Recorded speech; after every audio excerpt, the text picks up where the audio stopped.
All right, ladies and gentlemen, welcome back. As you can see by what's currently being displayed on the screen, we are taking a small deviation from our regularly scheduled fantasy football content to dive into the world of sports betting and gambling. If you have played fantasy sports over the past couple years, you've been exposed to fantasy betting in some way, shape, or form, whether it's through the platform that you play your fantasy leagues on or being enticed to place a bet by your favorite social media influencer or sports personality. Just over the past few years, sports betting has become a lot more popular and a lot more mainstream and accepted into society. So I think it's time that we take a moment to dive into the world of sports betting and talk about it. Talk about the good, the bad, and certainly the ugly of what this endeavor has to entail. So as always, like the channel, subscribe to the channel if you are new here. Please place a comment down below if you have any questions or concerns regarding any of the topics discussed in this video. I know this is a very sensitive and serious topic for some, so I'll be monitoring the comments section pretty regularly and trying to respond in a timely manner to any questions, comments, or concerns. So without further ado, I'm going to go ahead and cue that intro, and I'll see you on the other side.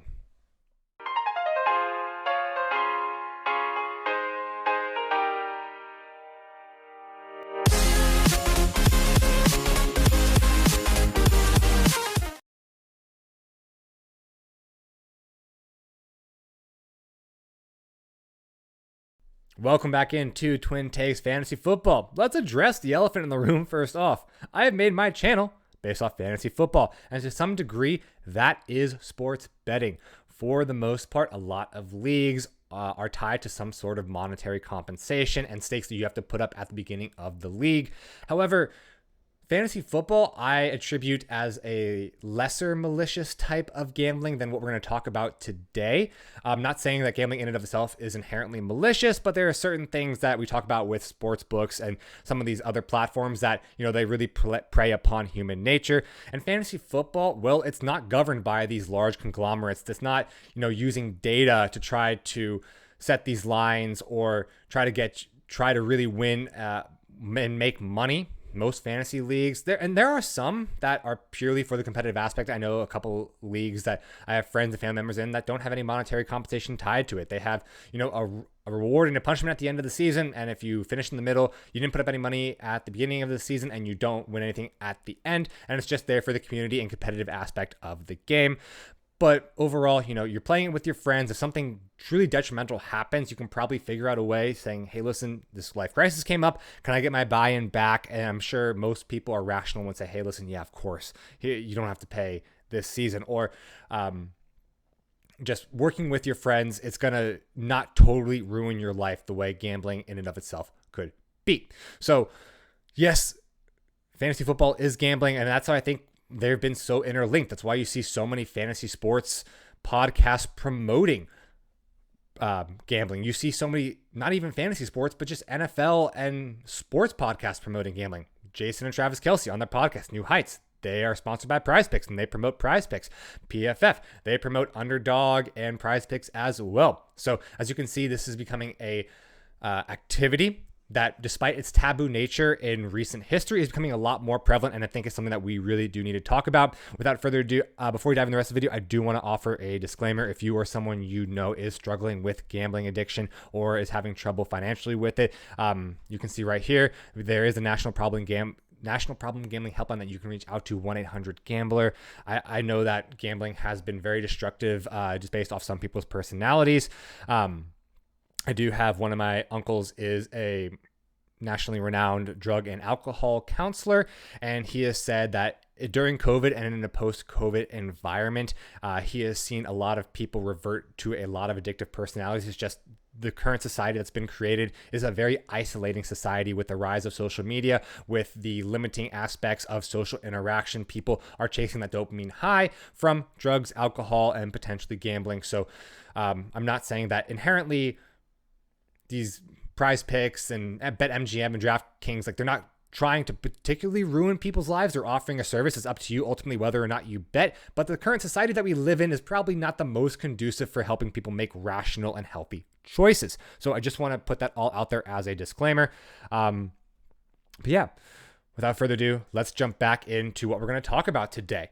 Gambling. Gambling is a game.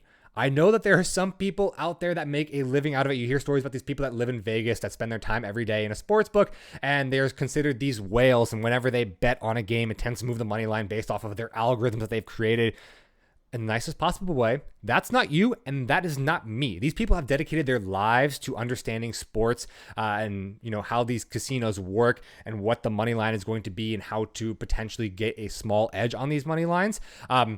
You and I, in our little commute home and 30 minutes from our work on Friday, are not cooking up the nastiest parlay that's going to beat the resources of the sports book. And the stories that you hear about these people who make a lot of money, that's the social media effect. We currently live in a society that really broadcasts the best possible aspects of our life. Not even just sports betting. I mean, this is the life in general. I mean, if you go on Instagram, people aren't going to post the pictures of them eating a bowl of cereal in the morning. They're not going to post the mundane aspects of their day. They're not going to post, them at work struggling with a project. They're going to post their vacations. They're going to post the best possible aspects of their life to make people, jealous, to generate interaction, to show off the great parts of their lives. And that's the same thing with sports betting. People aren't going to broadcast their losses. They're only going to broadcast their wins. And, when you see those wins, you see sports betting in kind of those rose-colored glasses, like, oh, wow, these people are winning a lot of money. These people are going out and making livings off of this. Like, they're getting a lot of money. I can do that too. Just remember, the people that are losing their money, that are being put into financial ruin, that are losing money hand over fist, are not broadcasting this. And that's kind of, unfortunately, the vast majority of the people that participate in sports gambling. I would approach gambling. This goes with sports betting. This goes with going to Vegas. This approaches card games. Approach it like you approach a game of mini golf. That's weird. Let me explain that metaphor. If I'm going to mini golf, I am going for the next 3 hours. I'm going to spend $90 to have a good time. And I'm okay spending that money to play a game. When it comes to gambling, it should not be looked at as an investment, as some people say, or as a potential way to win money. Look at it as, hey, I'm going to spend money to play cards. I'm going to spend money to make the game more interesting. I'm going to spend money to have a better time over a small course of a period. And if you win money, great, but that should not be a deciding factor in whether or not you bet. You should be looking at the money saying, hey, listen, I have $20. I want to spend it to have a good time. And if you get money, great, but don't let that impact your decision. Also, like, the biggest issue that I have, especially with a lot of friends that I know that gamble, just girl math it. I don't know, girl math, boy math, gamer math, they already say like the money is preloaded into these apps. And that's like the biggest possible, and we'll talk about, the human psyche and human emotion, how psychology is favoring the sports books throughout the entirety of this video. But once you load that money, it's not like you're actually taking money out of your pocket. It's not like you're going back and taking another deposit out of your checking or savings account or off of your credit card. You already have that money preloaded. And so a lot of people look at that money as pre-spent. So they're a lot more frivolous with that money. And I have a friend who every weekend, we go out and he's like, hey, $20 is $20. It's already in there. Like, what else am I going to do with it other than bet, right? Well, at this point, it's probably amassed to about $200. I would like $200. Would you like $200? So girl math, boy math, whatever it is that you call, again, I love those videos. They're hysterical, but they're just ways to rationalize spending. Be very clear and concise and conscious with how you're spending your money, and don't try to rationalize it away, especially in a environment in sports betting where you can have these small bets start to pile up and escalate pretty quickly. Because I think if you looked over, if I took a spreadsheet and laid out like, hey man, like this is how much you've lost over the course of this period, it'd be like, wow, like I would probably rather have $200 at this point than, these crafting these 6-leg insane parlays that I thought were just, $20 is $20. It's already in there. I'm not going to use it for anything else otherwise. So, that being said, let's jump into the actual different platforms that you can use. Again, there has been a massive increase in the access to these platforms. You have sports books like DraftKings, what I'm showing right here. You have BetMGM and you have Fanduel, all three of which are sports books you can just access via either via an app on your phone, or you can type it into Google and you can place bets here. The access to sports betting has never been greater in our current society. Also, you have what I call private picks platforms, not so much sports books, but I'm talking about places like Sleeper, like Underdog Fantasy, and PrizePicks, as to which you can go in, and what you can bet on is more limited, but you're crafting parlays based off of certain player props over the course of a week, a game, etc. And those are going to be your two very main categories. You're going to have your sports books like this, and then you're going to have your private picks platforms such as PrizePicks, like I'm showing right now. I literally have no idea why certain platforms or why sports books are allowed in certain states and why the private picks platforms are allowed in certain states. It is to my knowledge that things like Sleeper, PrizePicks, and Underdogs are prevalent in more states than the actual sports books are legal in. The limitation on sports books is much more tight and much more legislative. If anyone would like to educate me down in the comments section why you can use PrizePicks, Underdog, and Sleeper in certain states that you can't use the sports books, I would love to know. I currently live in the state of Texas, which allows Sleeper, PrizePicks, and Underdog, but does not allow me to use DraftKings. Like, I'm currently not logged in. It's going to continue to tell me to log in right here, as you can see on my screen. But if I do log in, it's going to yeet me out of this website immediately because it's going to say you're not allowed to bet based off your location. The big difference between those two, between the sports books and the private prop platforms, is sports books allow for single unit bets where you can say, hey, listen, I want to bet Buccaneers money line, and that's it. And with apps like Sleeper, Underdog, and PrizePicks, you have to have a multiple leg parlay, which is weird that I don't understand why those types of platforms are more widely accepted and legal in more states, because I feel like that's a more addictive and more dangerous and a much more riskier type of gambling. Parlays are inherently much more riskier than just single bets right here. So I don't know why. You'll have to take that up with your local counselor or senator, but we'll talk about different ones. And if someone wants to educate me why some are legal some places and some are legal in other places, would love to read that down in the comments below. So let's go ahead.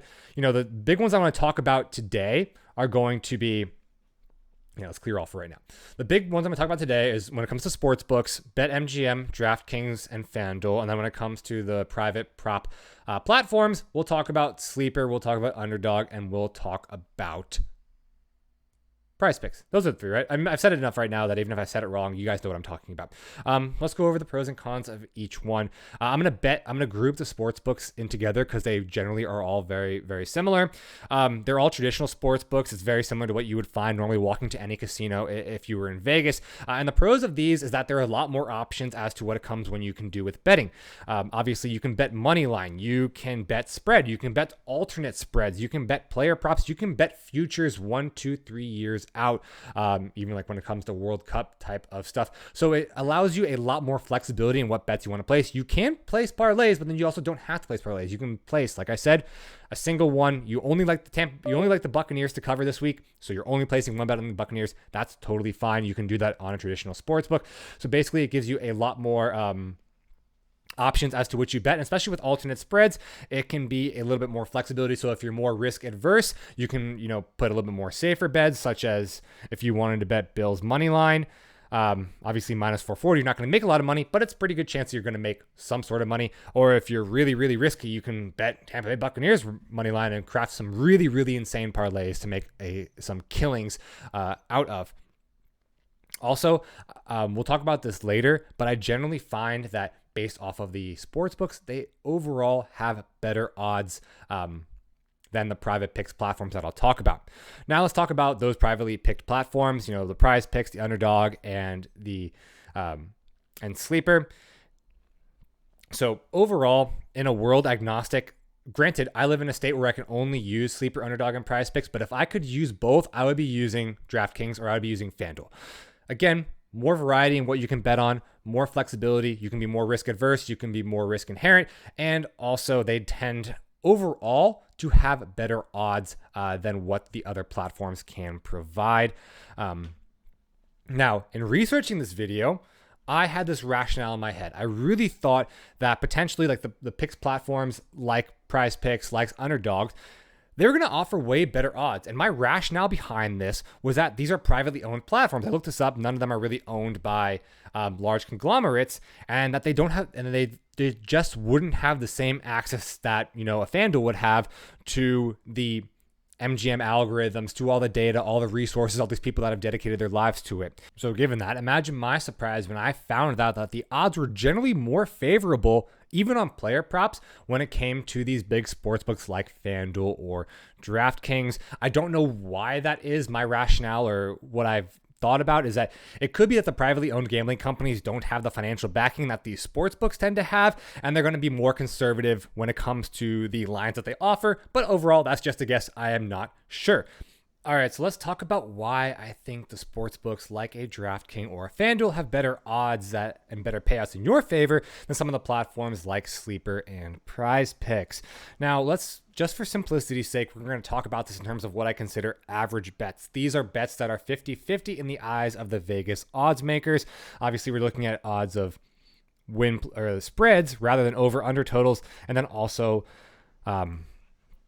rushing and receiving and rush, receiving, pass props like this. Obviously, as we can equate that very concisely to an app like a PrizePicks or a Sleeper, because that's what they primarily deal with. Now, when you look at these 50-50 bets for the platforms, for the sports books, you're looking at anywhere from minus 110 to plus 110. And if you want to convert that strictly to what a Sleeper multiplier would look like, that is going to be times 1.9 payout to times 2.1 payout.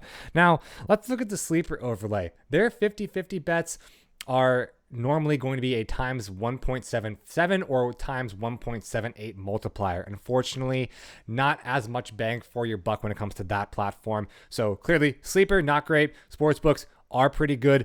Right in the middle is going to be PrizePicks. PrizePicks, again, how does this incorporate into a fixed payout platform? So let's take a look at it. If you choose 3 of these ones right here, you're going to get, if for 3-leg parlay, you're going to get a 6 times payout. If you take the cubed root of 6, you're going to get a potential player multiplier of 1.812. So marginally better than what Sleeper offers you, marginally less than what the sports books are going to offer you. So as these average quote unquote payouts, Sleeper is the worst bang for your buck. PrizePicks is the second most bang for your buck. The sports books obviously have the best. And then, if you want to take it a little bit further, we're looking at, again, PrizePicks, very easy. 3-leg parlay, it's a 6 times payout for your money.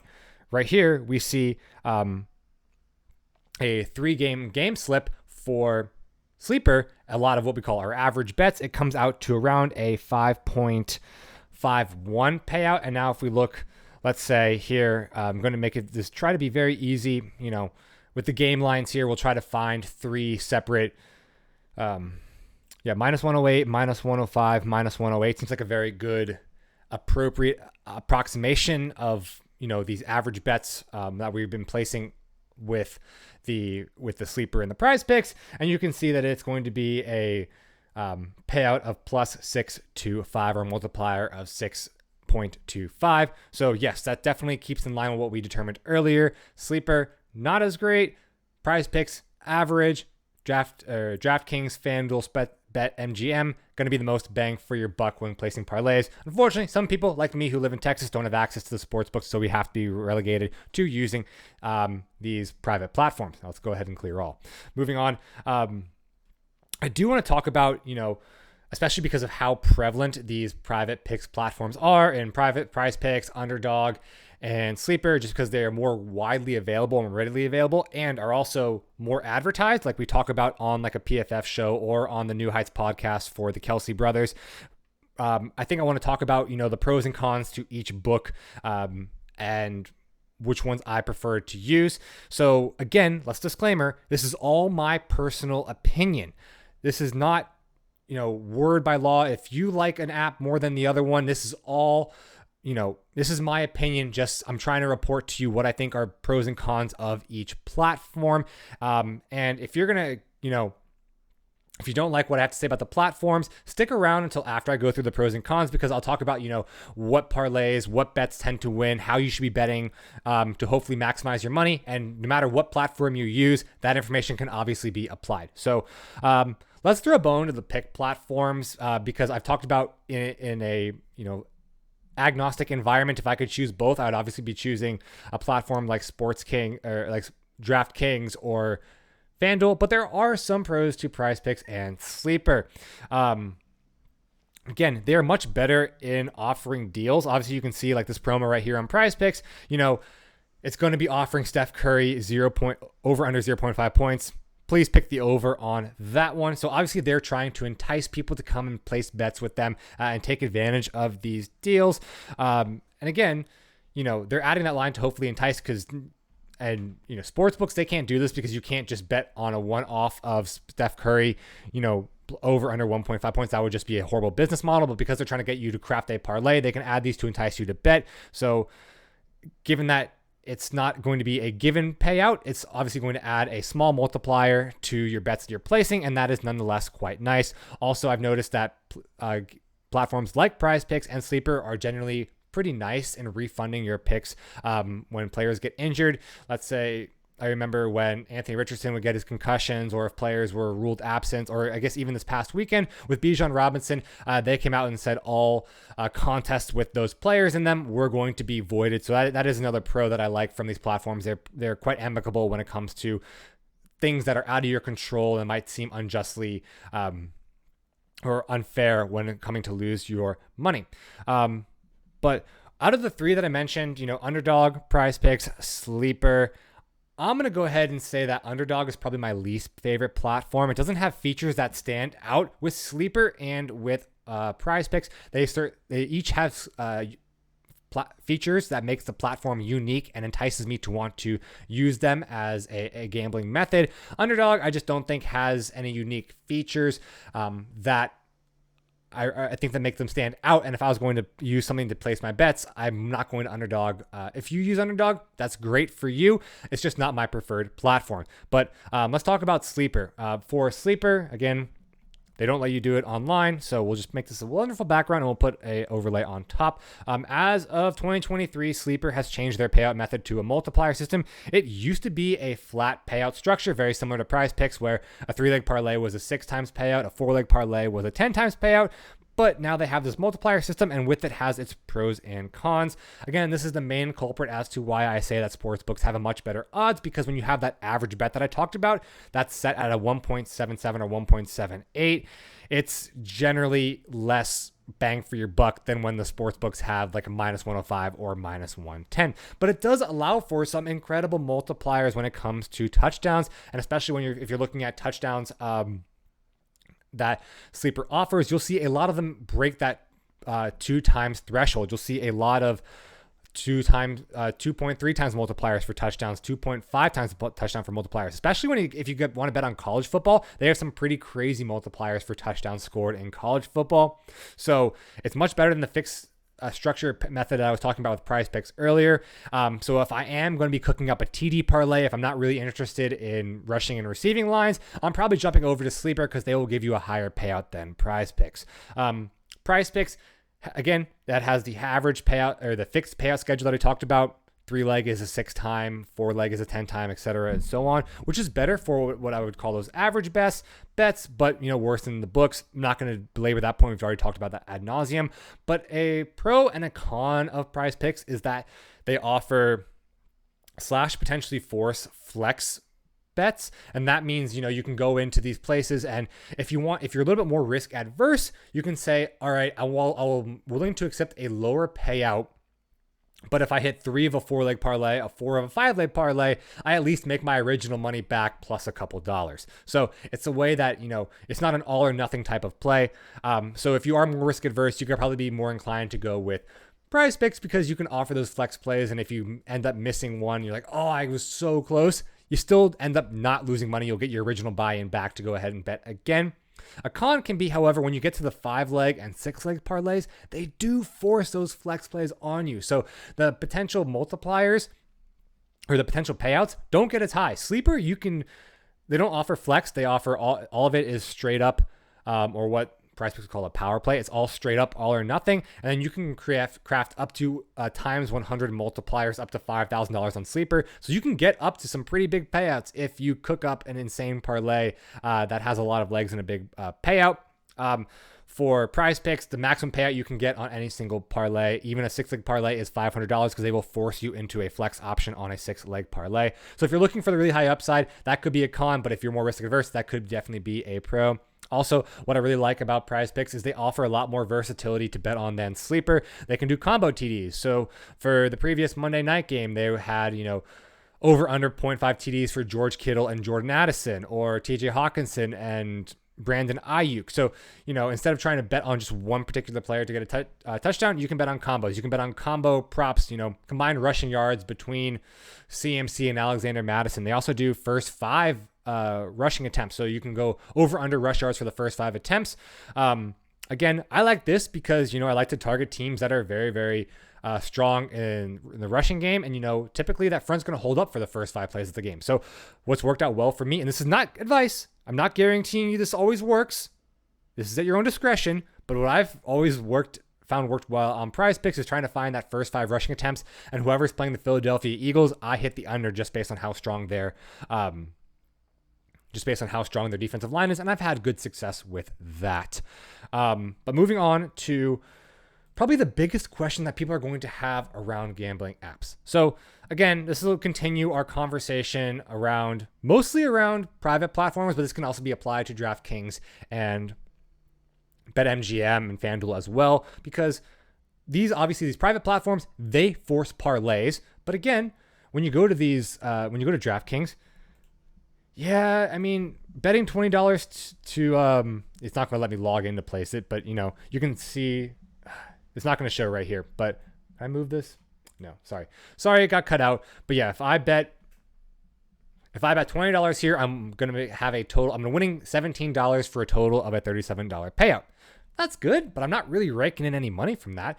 Now, if we add, this, that becomes a plus 6 parlay. So now I'm wagering $20, but I'm going to get a payout of $142. So parlays are incredibly enticing because they're very, very risky, but the payout is so much more. And if you hit one, it makes you a lot of money. And that's when they talk about their bets online, a lot of people will show you they hit like these crazy parlays that ended up turning like $50 into $10,000 or whatnot. So the big question that I really wanted to answer, that really sparked the idea for this video, is there an optimal parlay leg number to maximize your risk reward ratio? Now, a couple disclaimers. I understand that inherently there's going to be more risk in a 6-leg parlay than a 2-leg parlay. There's going to be more reward in a 6-leg parlay than a 2-leg parlay.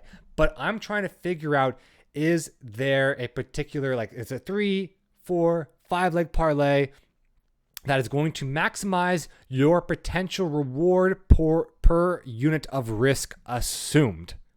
Let's get into the short answer. There is no optimal play. There is no cheating the system. There is no finding an edge. People have dedicated their lives to finding an edge in sports books, and there is a reason the phrase "the house always wins" is so freaking popular. It is because it is true. They have more time. They have more resources, more data, better algorithms. People have dedicated their lives to studying gambling habits, studying odds, studying the game that people bet on, just even studying human psychology to create these lines. If you will allow me this one small tangent, the most popular edge that people find in betting is what is called arbitrage betting, and it's when people find overlapping lines from 2 different sportsbooks to guarantee a payout. Now, if you're guaranteeing a payout is great, but you know what a great return is from arbitrage betting? 5%. In terms of what we've been talking about right now, that is a 1.05 multiplier. That's not going to be creating a retirement fund anytime soon. These people are smart. The ones that create these lines, that create these books, are incredibly smart at what they do, and it is incredibly hard, if not impossible, to find an edge to really make a lot of money on these books. But I have dabbled in sports betting before. I obviously have experience with this, and it's why I'm not trying to create a video out of ignorance. I'm trying to create a video out of my personal experience and my personal relationships, and hopefully help you guys understand sports betting a little bit more. And I've crafted parlays from 2 legs all the way to 6 legs, and I've seen friends craft parlays from 2 legs all to these insane multi-leg parlays.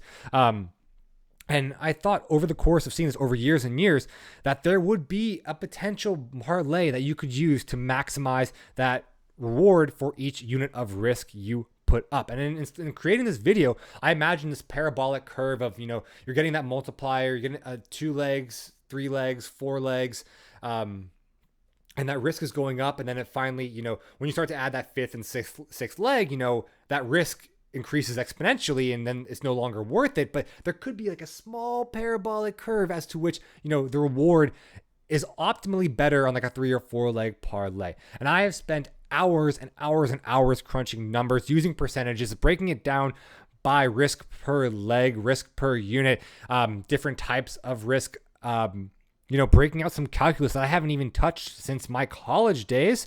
And it all said the same thing.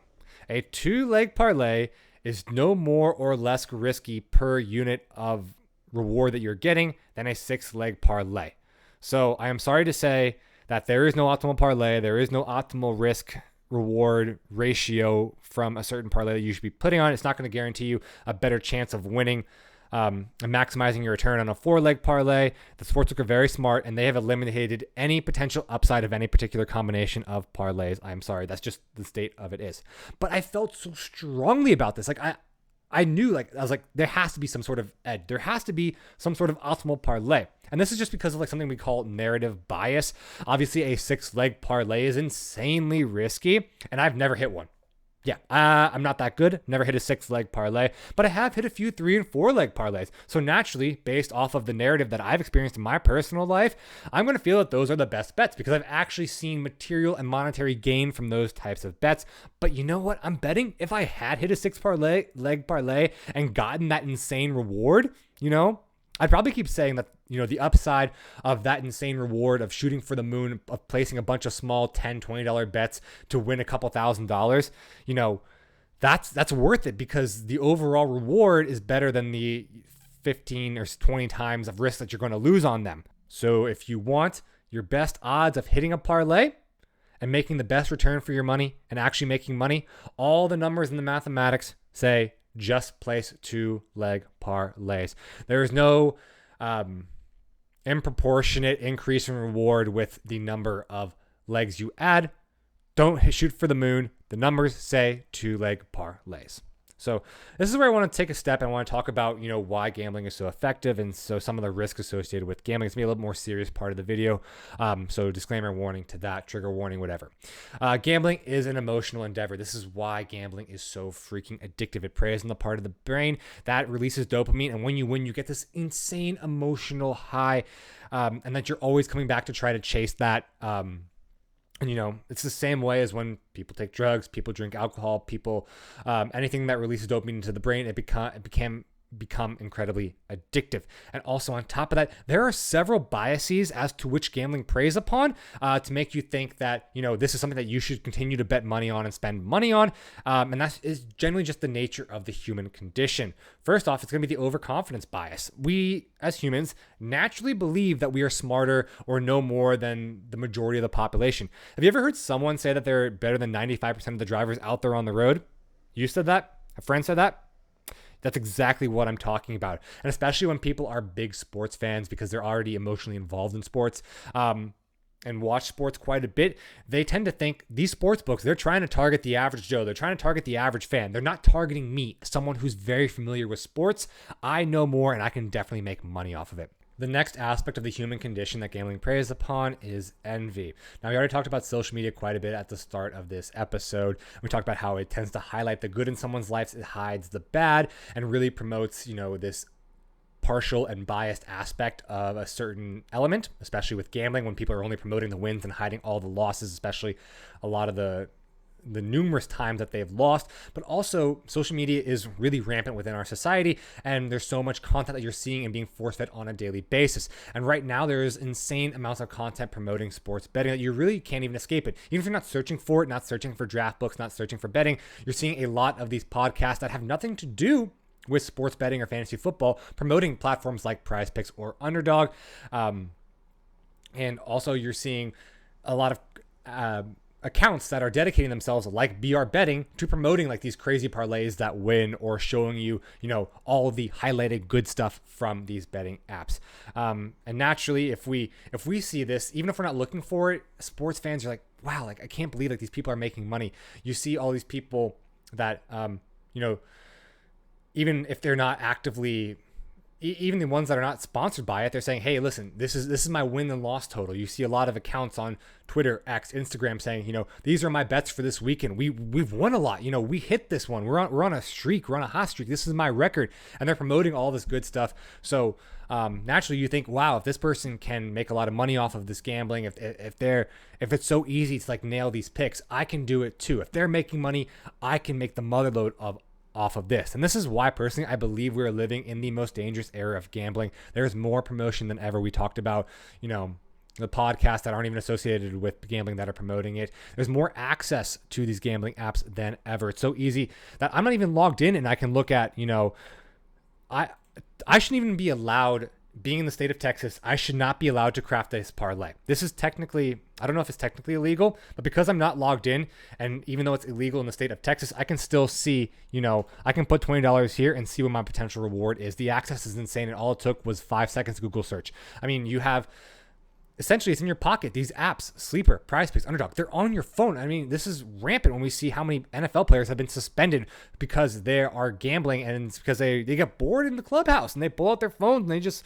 it's so easy to throw $20 on this or throw $50 on this or throw $1,000 on this. The access is just so it is completely unparalleled to the access we've had before, as you needed to travel to Vegas or travel to some sort of casino to actually place a bet and then stick around to collect the bet whenever it matured. And also, it cannot be highlighted enough what I talked about in my discussions with my family member who is a drug and alcohol counselor. Currently, the environment that we are living in a COVID and post-COVID world has promoted maybe not the best social interactions, maybe not promoted the best inherent qualities in human nature. It tends to be a little bit more isolating, which heightens some of these negative attributes of the human condition, like envy. And then when you are isolated, or when you are impacted by this massive social media presence, the depressive effects that social media have online, when you become envious of people online, then it's just, it tends to spur you to do things that aren't as healthy for you. So this is, again, all why I say we are living in one of the worst moments or one of the most dangerous eras of gambling. The last aspect of the human condition I want to talk about right now is confirmation bias. And this also has to do with chasing that initial high of hitting a bet and seeing that money hit your account after you nail a bet. But honestly, you don't even have to have won anything. Like, you could go on PrizePicks, you could go on Sleeper, you can go on here and you continue to place bets and still be chasing that confirmation bias with never having won anything. And I've seen a lot of friends do this because if you've ever called anything ever in your life, it still feeds into this confirmation bias. If you had said, hey, listen, I knew the Denver Nuggets were going to win the championship last year, I knew the Texas Rangers were going to make the Cinderella run to the World Series, in your mind, you've confirmed that you know more about sports than anyone else, and you like to highlight those wins and say, like, if I just bet on it, I could have made so much money.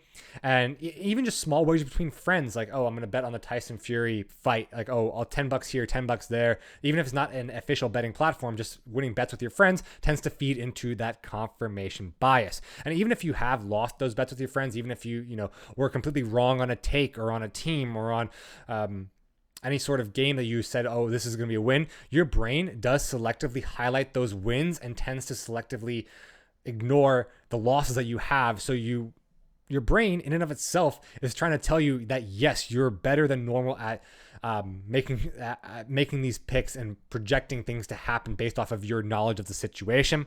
My advice for that is I do keep a spreadsheet of my wins and losses and how much money I have lost or gained on particular bets.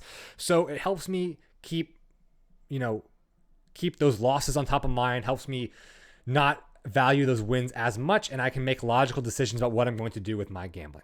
So with that all being said, I'm going to go into advice that I use. Like I said, I gamble. I try to be responsible about it. I've taken precautions. I try to, I keep my spreadsheet. I'm aware of all the risks associated with it. I've educated myself on gambling, and I still have excess money that I like to use to spend to have fun on gambling. So if you're looking for gambling tips, now is your time, because I'm going to give you my advice for gambling and the things that I like to bet on that I've seen make me money. Now, this is all narrative based. There is no empirical data to back up anything that I'm about to say. I've tried and documented it. I have tried to mathematically prove this.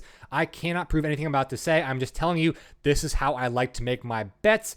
I'm not guaranteeing you wins. Don't come and be mad at me if you follow this advice and you don't win. This is just what I like to do for bets. Don't get mad if you follow this and don't win. So here are my claims, my 4 things that I like to follow when making and placing bets on football. 4-leg parlays are it. Even though the reward, as we've talked about ad nauseum, is commensurate with a higher leg parlay and with a lower leg parlay, there's not one parlay that is more beneficial to win than the other. I like 4-leg parlays. I found that the risk isn't so immensely high that I can actually hit a few of them from time to time. And I like hitting that reward of getting, that plus 15, plus 18 times multiplier if you play it right with some of the sports books and, with the sleeper multipliers, not so much with the PrizePicks standpoint of it. So I find that anything after 4 is it's nearly impossible to win with how exponential that risk rate goes up. So 4 legs, 3 legs, parlay legs. That's it. That's what I like to bet. Running back totals, I like to bet on rushing totals for running backs quite a bit. And unless you are extremely confident in a running back rushing total from the get-go, I like to wait until halftime of the games. Generally, more rush yards are put up in the second half of NFL games than the first half. Defenses get tired, and those defensive fronts tend to let up more yards as the game tends to go on. We've seen this narratively play out that over time, over the game, that the rush yards tend to increase for running backs. Running backs are used to kill the clock. On top of that as well. So you're going to see a lot more, especially if a team is up or in a positive game script for the running back, you're going to see them be put on a lot more of the field to try to kill the clock a little bit more. And from what I've seen, and again, entirely narratively biased, the algorithms don't take that into account, especially on platforms like Sleeper. Generally, they just lower the total overall rushing total based off of the first half numbers and just basically, 50-50 it out to the second half. So it's going to be easier to kind of hit that second half total based off of the limited amount of work that they get in the first half. Now, obviously, please use common sense when doing this. If the run game has been working at all, or if a running back is just, absolutely horrific, don't bet on them to hit the second half. And also, if a team really needs to catch up and they're going to be put into a very pass-friendly game script, probably stay away from the RBs, running backs in that situation as well. Also, we're going to talk about live bets because I feel like narratively, I have no proof to back this up, but I feel like because so many things are happening at the same time, so many games are occurring, and that they just don't have the checks and balances in place to constantly adjust the live in-game bets. No one's monitoring every single bet for every single game in real time. It's just letting the algorithm update as they need it. So if you are in a live game, if you're in the app and it's allowing live game betting with 4 minutes left on the clock in an NFL game, and a team is, having to push for a game-winning drive, especially if they need a touchdown, bet the overs. Every time I have seen this happen, the algorithm, especially when we're looking at Sleeper, generally will adjust the in-game lines to the receivers only need 0.5 more catch to win, or 1.5 or 2 yards to hit an over on the yards, and literally one catch will win you that bet. And that's pretty doable, especially versus prevent defenses. They'll let up those small out routes, they'll let up those small over the top gains for 3, 4, 5 yards, and it's very easy to hit those bets. So if you can find one that's an in-game, and again, the in-game ones, you have to be quick, you have to really react to them. But if you can find one that's slacking a little bit on the in-game bets, I like that. Last 4 minutes left, driving down the field, just trying to put up as many yards as possible. Also, my last tip, and this is actually factual, not just narrative based, do not bet college running back totals. College stats are not like NFL stats. In college, sacks count as rushing yards for the quarterback. So it's going to look very disproportionate to the actual rushing totals than what they're going to count as the rushing yard total when it comes to the sports books. And not a lot of people know that, especially if you're familiar with betting on the NFL. Sacks don't count as rushing yardage totals, but in college, sacks do count towards the quarterback rushing yard totals. So it's very disproportionately factored in when it comes to betting on the rushing yard totals. And I've seen very, very, very little of those actually hit the over based off of, the sacks impacting that number. So that's going to wrap it up. I know I've been quite long-winded talking about gambling. I'm sure I've missed a bunch of topics, but again, if you have any comments, leave them down below. I will try to respond and get to any questions or concerns. As always, please play responsibly. Do your research. Don't ever feel pressure to place a bet, whether it's, from social media, whether it's from an influencer. Don't ever feel pressure. Sometimes the best thing to do is just walk away, and save your money and do something else with it. Now, don't girl math it. Don't say I didn't place a bet, so I have $20 to spend on something else. Don't do that. Don't rationalize it.